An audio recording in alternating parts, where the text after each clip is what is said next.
Welcome to another episode of Hall Chat. I'm your host, Jay Leona. In this episode, Jed from the Boathouse is visiting Frost Middle School. Every year, Jed comes to Frost Middle School to talk to the 5th and 6th grade students about ice and water safety. Jed will also be joining us in studio along with firefighter Ryan to answer a few questions. With our FRM co-hosts, Sophia and Dalen. Jed's in the gym right now. Let's go take a look. Let me grab your attention. My name is Jed Taylor, and like your principal said, I'm from the Boathouse in Lawrence region. When I say what's up, everybody, you guys say what's up, Jed, but you gotta be as loud as you can. What's up, everybody?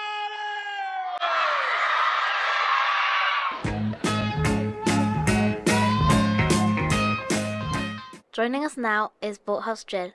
Welcome to the show. Thank you so much. So good to be here. How long have you been involved with the Boathouse, and how did you begin working there? So I've been involved with the Boathouse since March of 2011. So this summer I will be starting my 14th year. But you know what's really cool is I got to grow up there as a kid. I worked for the Boys and Girls Club for 6 years, and then I came back to the city of Lawrence to take over the Boathouse in March of 2011, and I've been here ever since. And it just made sense that if we're going to run a boating program that's around water, what do we need to do with kids? Teach them safety. You're awesome. So that's what we want to do, teach everybody safety. So today, I am here to talk to you about ice and water safety. What is the mighty, mighty river that cuts through the city of Lawrence? Everybody say the Merrimack River. To keep ourselves safe, we need to be educated on what to do. What made you want to start teaching about water and ice safety? Very sadly, we did have a tragedy that happened in Lawrence with kids of our city. So what we want to do is educate all our kids to know how dangerous the river can be if we don't know about it. So in the wintertime, we want to make sure that all kids and everybody know that the water on the Merrimack is not safe to walk on. So one of the biggest things is we need to respect the river, respect the water, and know how to use it. We can use the river, get educated, and do it in a safe way.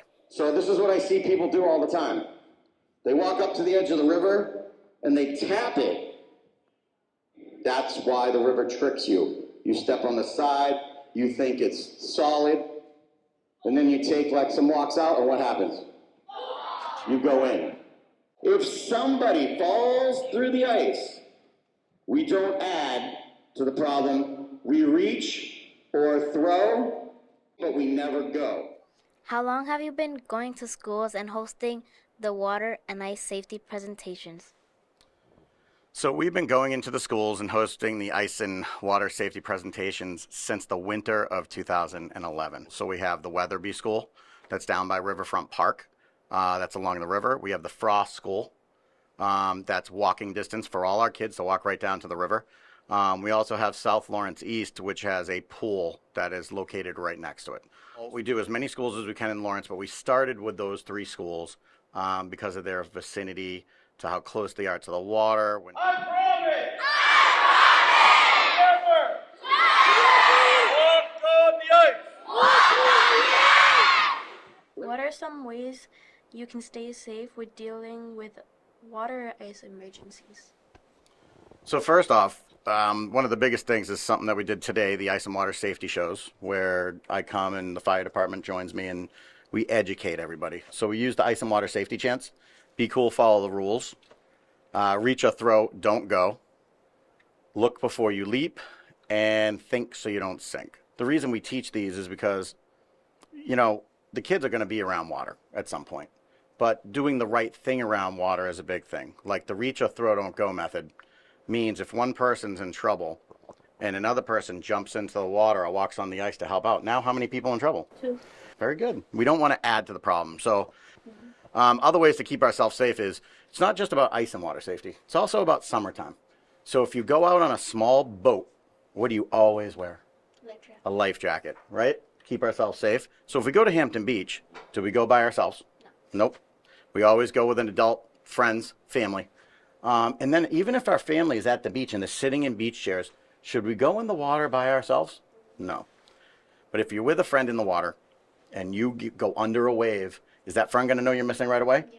And then they're going to start yelling, lifeguard, lifeguard. And then that lifeguard is going to come and they're going to look for you and hopefully find you. Anytime you're going to go around water, always think to yourself, how am I going to be okay? And be safe at all times. Thanks for being here today. Thank you so much. Joining us now is Firefighter Ryan. Welcome to the show. Thank you for having me. Happy to be here. How long have you been involved with the fire department? I have been a Lawrence firefighter for 21 years now. How long have you been going to schools teaching the water and ice safety presentations? I've been coming to the schools in Lawrence for the past 8 years now doing water and ice rescue teaching. What are the common mistakes people make when being in a dangerous situation that involves water and ice? I think some common mistakes people make is that they forget what to do and they sort of panic and they make the situation worse. For example, I think one of your friends falls in the ice, your natural tendency is just to go run out there and help them. And now we have more people trapped in the ice. So I think if you remember what we talked about today and not to panic and to remember to call 911 so that people with the proper equipment can get there to help out. Came here today to just kind of show you a little bit of our equipment. So you've called 911, the fire department's on our way. While we're driving to wherever this incident is, we're getting ready in the fire truck. Firefighter Gabe here has our ice rescue suit on, okay? Water's very cold, and water makes your clothing wet, makes you heavy, makes you want to sink in the water. We can almost float. There's a little buoyancy to the suit, so we can go out into the water. We're slightly protected from the cold. We can rescue the person using ropes, and then we can pull the person to the shore. Why is teaching ice safety so important to you? I think teaching ice safety is so important to me is because I grew up in the city. I lived just up the street from the Merrimack River when I was a kid, and also because we've had, unfortunately, students in the city that there was a tragedy from them going out on the ice, and some of them didn't make it. So we want to prevent that from happening ever again. We don't want any students in Lawrence to lose their life for something that we can prevent. Now the fire department has to go out on the ice. Now this is dangerous for us too. Now Firefighter Gabe would have to, if this was ice, would have to crawl out very slowly so he doesn't break and fall through the ice himself. And he would crawl out and go out to the victim. Go ahead, Gabe. Firefighters would still be on the shore, holding the rope, just in case something happened to Firefighter Gabe, we could pull him out. He's gonna go behind the victim and hook a rope to them to cinch them up. And then he's gonna signal to us on the shore. He's gonna give us the signal that he's okay and he's ready to be pulled in. And then we would pull the two of them together back to the shore. Done this before? Have I done this before? Yes. In real life, rescuing a real victim? No, fortunately. Because we do ice rescue classes like this and we tell students to stay off the ice. But we've practiced it. Every year, the firefighters, we practice this in case it may happen in real life. Thanks for joining us today, and we hope you have a great day. Thank you for having me. I really appreciate it. It was a good opportunity to come into the Frost School today and to work with the students. Thank you. Ladies and gentlemen, are you ready?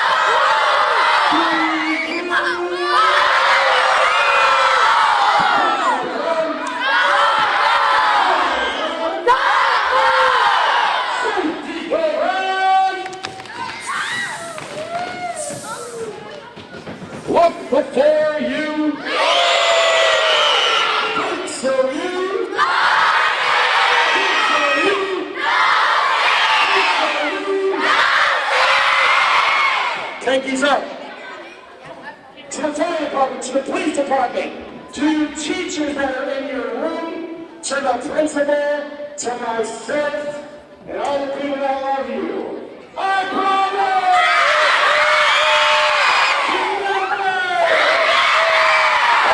Oh, yes!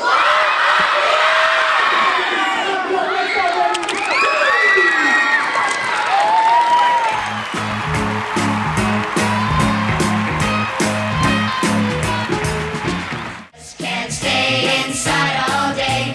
I gotta get out, give me some of those rays. Everybody's smiling, sunshine day. Everybody's laughing, sunshine day. Everybody seems so happy today. It's a sunshine day. Everybody's smiling. So I don't know if you guys know this, but Gabe actually worked here at the Frost for many years. And then he went on to the academy, became part of the fire department. Give a really loud round of applause.